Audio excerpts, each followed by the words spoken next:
Galera, enquanto aí os canais que manipulam as massas aí estão preocupados, por exemplo, em fazer uma excursão para a mansão Nutella, o outro canal está preocupado com a Coca-Cola e o Pablo Vittar no rótulo. E eu aqui, cara, pensando num jeito de explicar para vocês o que está acontecendo no Iêmen. Milhares de vítimas, guerra civil, doença, miséria. Porra, mano, negócio complicado pra caramba, mano. É gente morrendo. Ah, não sei, cara. Depende muito das prioridades, né? Aqui é o Cidadão X. Se liga.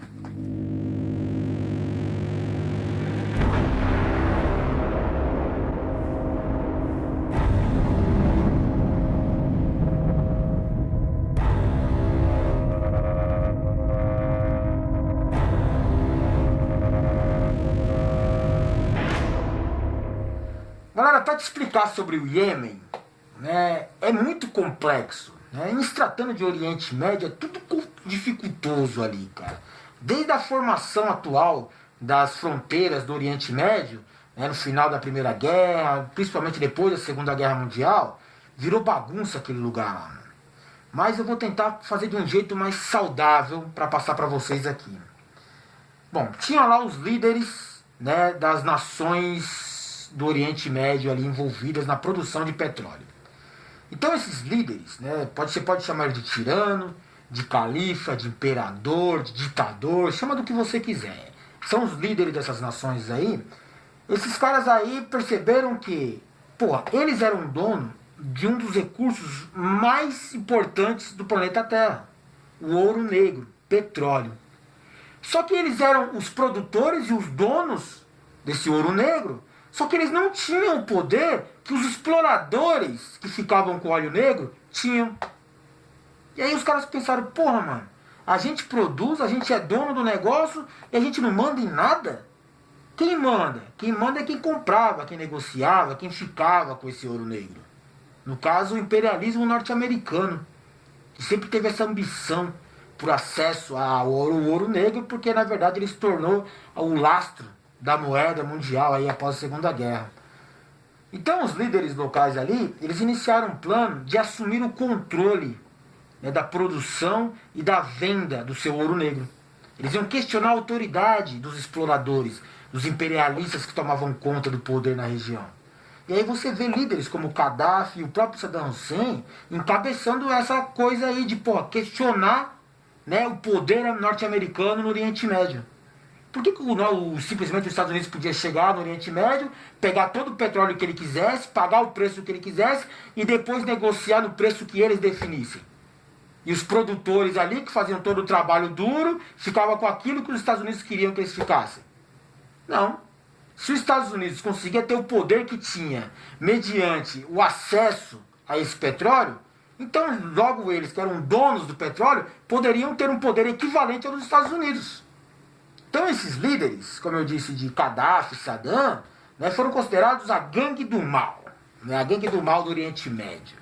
Né, e, os senhores do mundo eles ficaram meio incomodados com isso, né, porque eles iam perder, de repente, o controle sobre o acesso a esses recursos. Não, cara, isso é uma ameaça que deve ser controlada devidamente. Então os Estados Unidos bolou um plano de contra-ataque a essa iniciativa dos líderes locais, essa gangue do mal que estava peitando os Estados Unidos. Esse plano aí consistia em substituir esses líderes rebeldes e colocar a gente mais adequada à ideologia norte-americana no poder. Então você percebe que na sequência, todos os opositores à autoridade e ao poder norte-americano no Oriente Médio foram caindo. Você lembra do Saddam Hussein? Ah, ele tem armas de destruição em massa, vamos invadir o país. Invadir o país e assumir os postos de petróleo. E o Saddam Hussein foi bem emblemático, né? Porque foi um dos primeiros a se envolver nesse processo aí, um dos primeiros a rodar. Na sequência aí foi o Afeganistão, onde tinha os oleodutos, né, um governo mais desestabilizado, e veio o que eles chamaram de Primavera Árabe. Isso aí se desenrolou nesse processo. A Primavera Árabe, cara, muita gente vai falar para você que foi uma onda de revoluções populares contra a tirania dos ditadores. Nossa, que bonito isso, que romântico falar assim, né? O povo derrubando os ditadores do mal. Nada a ver, cara. Na verdade, a Primavera Árabe, se você pegar bem o que aconteceu depois, as consequências dela, você vai ver que nada mais passou do que um programa de substituição de poder controlada externamente. E essa Primavera Árabe, ela estava indo bem. Ela funcionou muito bem no Egito, funcionou muito bem na Tunísia, funcionou muito bem na Líbia, quando o Gaddafi caiu. Ela só não funcionou muito perfeitamente como eles gostariam na Síria, porque a Rússia interviu ali. A Rússia já estava vendo esse processo que os Estados Unidos elaboraram todo o Oriente Médio para assumir o controle de tudo ali e interviu diretamente na Síria, porque é um local estratégico. Além de produtora de recursos de petróleo, ela também era um ponto estratégico de escoamento desse óleo, com acesso a um mar de dentro ali. Então os russos não deixaram esse plano seguir adiante na Síria. Mas tinham outros países envolvidos. E no caso a gente vai chegar no Iêmen. Ocorre, cara, que quando chegou ali no Iêmen, né, e também estava nesse processo aí da Primavera Árabe, né, ele teve algumas peculiaridades ali. Primeiro que o Iêmen não era o país mais rico da região, nem o que produzia mais petróleo. Era um país, de certa forma, né, com uma baixa produção se comparado aos grandes produtores da área ali. Ele tinha pouca infraestrutura se comparado com, por exemplo, a Líbia, se comparado com o que o Iraque também conseguiu. Então ele era um país pobre. Mas as outras grandes nações do mundo, que viram o que estava acontecendo com os Estados Unidos fazendo essa intervenção disfarçada de Primavera Árabe, eles decidiram interferir no processo que estava acontecendo no Iêmen. Por quê? O Iêmen podia não ser o país mais produtor, ricamente falando, de petróleo, só que estrategicamente ele é muito bem situado. O escoamento de petróleo também passa pelo Iêmen. Seria uma opção a Síria ou o Iêmen. Ambos os lados ali eram de acesso ao petróleo. E outro detalhe que deve chamar a sua atenção, esse mesmo posicionamento geográfico estratégico do Iêmen ali, ele também chama atenção porque em caso de guerra, por exemplo, onde há uma necessidade, né, de logística envolvendo a produção e o escoamento de petróleo, o Iêmen poderia interferir nesse processo, simplesmente barrando o acesso, ou dificultando a logística da produção e transporte de recursos de petróleo. Então aqui você percebeu que essas grandes nações exploradoras, elas ficam sempre atentas e observando essa questão de posicionamento estratégico geográfico, que é importante hoje no cenário mundial, também como a produção, né, ou melhor, a capacidade de produção de recursos. Você vai perceber que ali no Oriente Médio, essa questão de autonomia das lideranças das nações ali é proporcional à submissão que elas têm aos grandes donos da área, né, aos grandes líderes, às grandes potências. Quanto mais submisso, mais supostamente eles têm autonomia de administração. E quanto menos submissos, menos eles têm respeito das grandes nações. Ou seja, eles não têm autonomia. Rapidamente eles podem ser substituídos do poder. Foi aí que entrou essa questão da Primavera Árabe. Foi simplesmente um processo de substituição desses líderes que eram oposição ao controle norte-americano no Oriente Médio. Então sempre que ocorre, né, alguma questão que contraria os interesses dos senhores do mundo, invariavelmente acontece uma intervenção no local. Né, e ela segue um padrão, essas intervenções aí. Basicamente eles começam instigando conflitos civis na área, e ali na região do Oriente Médio isso é muito fácil de ocorrer. É só você pegar as diversas etnias, povos e religiões envolvidas ali, com culturas diferenciadas e muitas delas antagonistas umas às outras. Então é fácil você instigar uma guerra civil, por exemplo, esses conflitos internos dentro do país. Então os senhores do mundo, na sequência dessa questão do início dos conflitos sociais locais ali, eles passam a escolher um determinado lado, de acordo com os interesses deles, e passam a bancar esse lado, né? Seja uma religião, seja um povo, uma etnia, coisa do tipo assim. Então o que acontece? Acontece um desequilíbrio, esse conflito social, e isso passa a se agravar cada vez mais até que se torna uma guerra civil. Como que esses senhores do mundo os ajudam bancando nesses conflitos de um determinado lado? Eles ajudam com grana para financiar, eles ajudam com armas e inclusive colocam à disposição mercenários treinados nesse tipo de situação.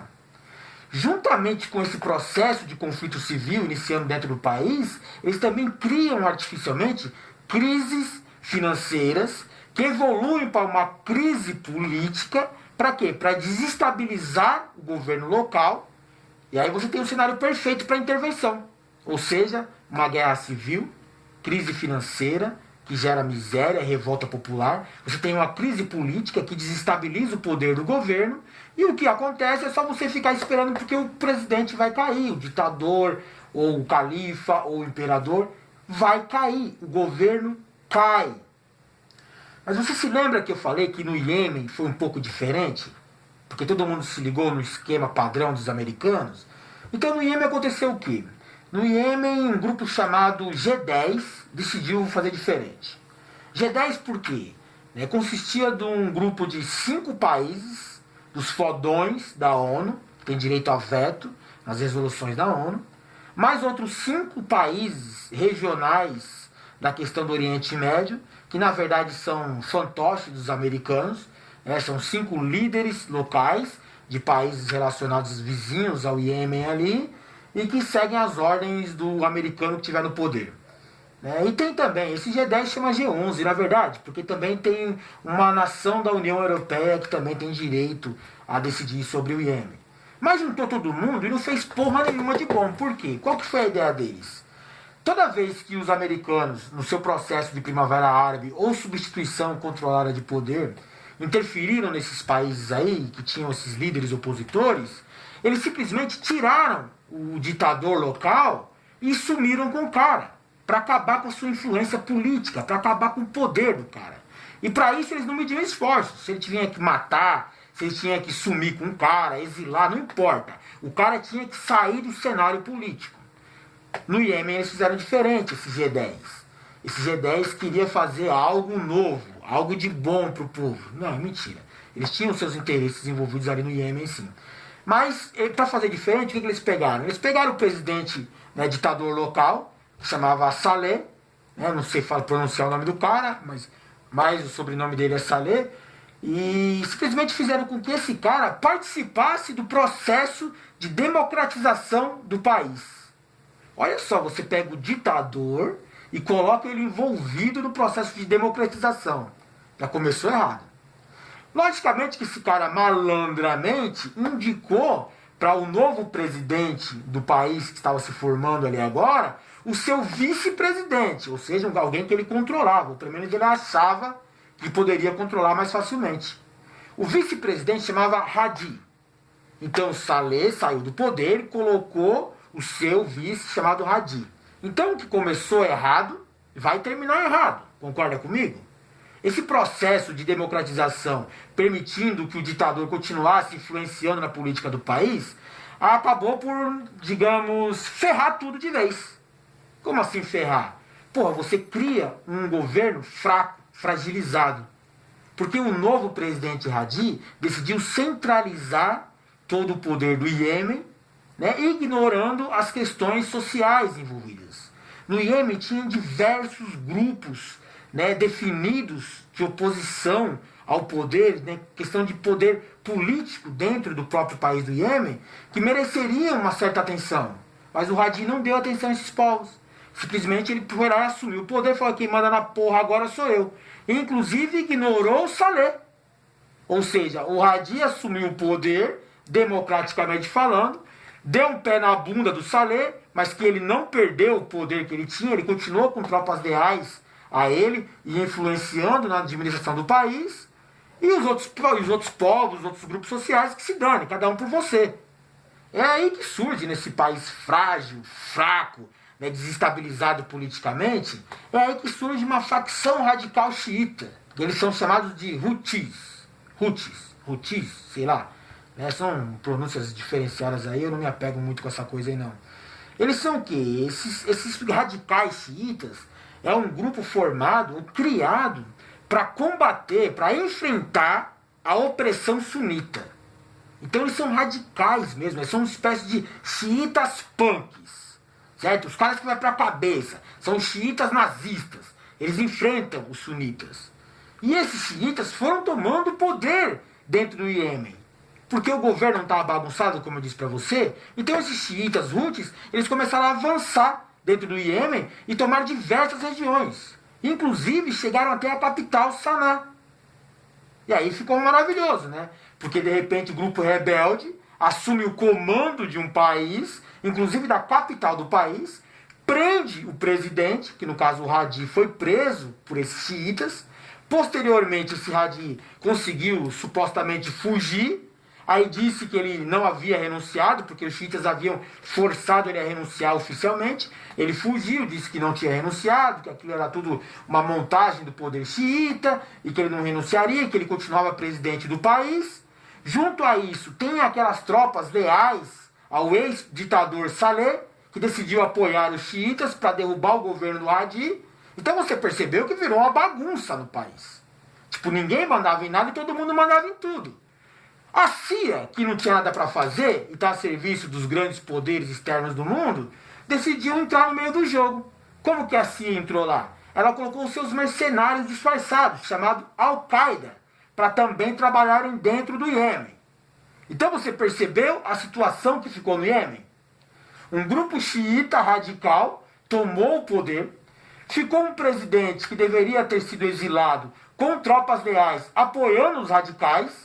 O presidente atual, que também, de certa forma, era golpista, também pleiteava o poder, e agora a gente tem Estado Islâmico e Al-Qaeda infiltrados dentro de um só país. Bagunça total. Guerra civil, cara. Milhares de mortos, fome, miséria. As nações árabes vizinhas, lideradas pela Arábia Saudita, elas já vinham impondo sanções, né, para tentar dificultar a vida do Iêmen até que eles conseguissem colocar um presidente mais alinhado à política deles. Então essas sanções acabaram piorando as condições do Iêmen, que já estava em guerra civil, já não tinha comando, estava todo mundo mandando e ninguém mandava em porra nenhuma. E aí a Arábia Saudita viu que os xiitas radicais estavam assumindo o poder e decidiu intervir de vez. Piorou as sanções, ou seja, eles restringiram totalmente a questão comercial do Iêmen, o que terminou de zoar a economia do Iêmen. Também proibiu, né, que de certa forma o Iêmen fosse auxiliado por países vizinhos, ou seja, eles isolaram o Iêmen do mundo para ver se pegava fogo e eles iam lá e administravam as cinzas. Só que o negócio não pegou fogo. Na verdade, esse fogo começou a se alastrar para o lado da Arábia Saudita. Porque não tinha um conflito com a Al-Qaeda, Estado Islâmico e o grupo xiita. O grupo xiita ganhou muita força, porque ele se aliou ao Irã.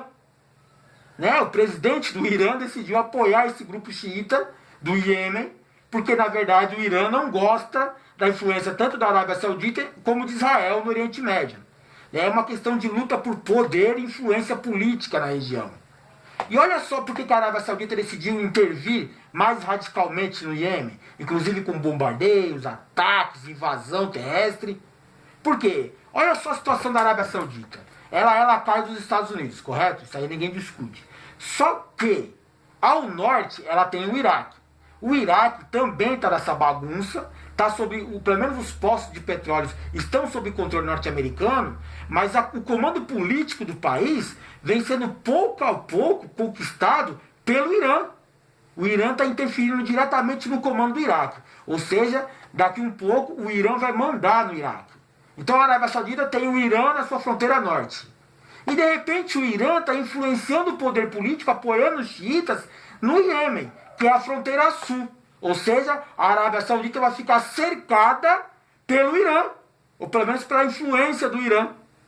E como sempre, a justificativa da Arábia Saudita, né, não abre esse tipo de conspiração para o povão. Para o povão, a Arábia Saudita diz que está combatendo, né, os terroristas na região.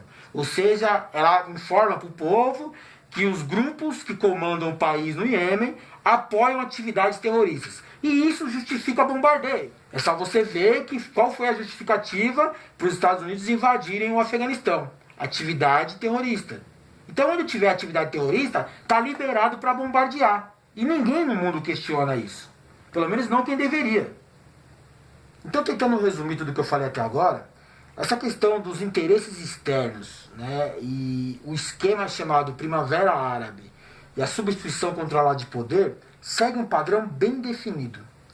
Surge uma grave crise, né, seja financeira, que evolui para uma crise política, desestabiliza e fragiliza o governo local. Junto disso, né, acontece um levante controlado, manipulado de conflitos civis na região. Isso também fragiliza muito o poder. Inclusive as Forças Armadas têm que se envolver. E aí quando as Forças Armadas se envolvem e elas não conseguem ter o poder de resolver a situação, cria-se o cenário de guerra civil, que é o ideal que eles querem envolvidos ali. Na sequência tem a substituição do poder, ou seja, o líder que é a oposição, que é o vilão do momento, cai e sobressai, né, localmente, de acordo com os interesses dos envolvidos, um novo líder, controlado por eles. Diferente do que você pensa, né, inclusive esses poderes fazem com que os conflitos civis continuem no país. Ou seja, eles pregam a manutenção dos conflitos locais, porque isso fragiliza a nação. Um povo desunido não percebe que está sendo manipulado, que está sendo controlado, que está sendo extorquido, que está sendo explorado. O povo está mais preocupado internamente com a sua miséria, com guerra civil, com mortes, com vítimas. Não tem tempo de perceber que os verdadeiros donos que manipularam toda a situação estão lá só saqueando o seu país, as suas riquezas, e olhando de fora, deixando o couro comer. Por exemplo, a Venezuela está no mesmo padrão dos caras. A Venezuela só não caiu ainda porque o líder local decidiu assumir como ditador. E ele barrou a intenção daquele golpe democrático que eles queriam dar no país. Diferente do Brasil, onde foi possível dar o golpe democrático, chamado golpítima, colocaram um governo adequado, que não era oposição aos interesses externos, e levaram de quebra todas as reservas de petróleo do país sem dar um único tiro. Enquanto na Venezuela, esse processo foi um pouco mais dificultoso até agora, porque o cara decidiu não sair e nem dar o espaço para que um presidente controlado, fantoche, assumisse o poder. A título de complemento do vídeo, os rebeldes xiitas Houthis, né, recentemente agora, mataram o ex-presidente e ex-ditador Saleh.